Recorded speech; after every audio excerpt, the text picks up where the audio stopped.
Supreme court से वक्फ संशोधन अधिनियम 2025 पर सोमवार सुबह सुबह बड़ी खबर सामने आई। 4 महीने से सुरक्षित रखा गया फैसला आखिरकार सुप्रीम कोर्ट ने सुना ही दिया। अदालत के फैसले में क्या था और इससे किसे झटका लगेगा और किसे फायदा, वो जानने के लिए हमें सबसे पहले उस फैसले को बारीकी से समझना होगा। तो वक्फ की वैधता को चुनौती देने वाली याचिकाओं पर CJI BR गवई की अध्यक्षता वाली बेंच ने बड़ा आदेश दिया। सुप्रीम कोर्ट ने इस मामले में मुस्लिम पक्ष की कुछ दलीलें तो मान ली, लेकिन पूरे कानून पर रोक लगाने से इनकार कर दिया। इसके अलावा अदालत ने वक्फ कानून के कुछ प्रावधानों पर भी रोक लगाई है।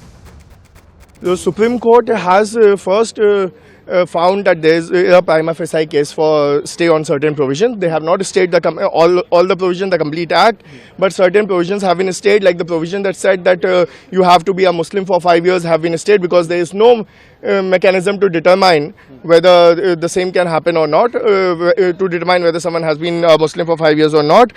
Apart from that, the provision 23C, the court has said that until unless there is a mechanism devised, no third party interest can be created, nothing can be, the people cannot be dispossessed of their work properties as far as non-Muslim members are concerned. खासकर उस प्रावधान पर जिसमें वक्फ board का सदस्य बनने के लिए कम से कम 5 साल तक इस्लाम का पालन करना जरूरी बताया गया था, यानी कि 5 साल मुस्लिम होने की शर्त को खारिज कर दिया गया। कोर्ट ने कहा कि जब तक इस संबंध में उचित नियम नहीं बनते तब तक ये प्रावधान लागू नहीं होगा।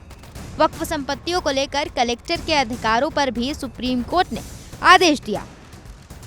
कहा कि कलेक्टर का फैसला अंतिम फैसला नहीं होगा। कलेक्टर वक्फ भूमि विवाद का निपटारा नहीं कर सकते। सुप्रीम कोर्ट के फैसले के मुताबिक वक्फ भूमि विवाद ट्रिब्यूनल को जाना चाहिए। इतना ही नहीं, कोर्ट ने अपने आदेश में ये भी कहा कि बोर्ड में 3 से ज्यादा गैर मुस्लिम नहीं होंगे और CEO मुस्लिम ही होगा। बता दें कि इससे पहले 22 मई को लगातार 3 दिन की सुनवाई के बाद कोर्ट ने इस पर फैसला सुरक्षित रख लिया था। पिछली सुनवाई में याचिकाकर्ताओं ने कानून को मुसलमानों के अधिकारों के खिलाफ बताया और अंतरिम रोक लगाने की मांग की थी।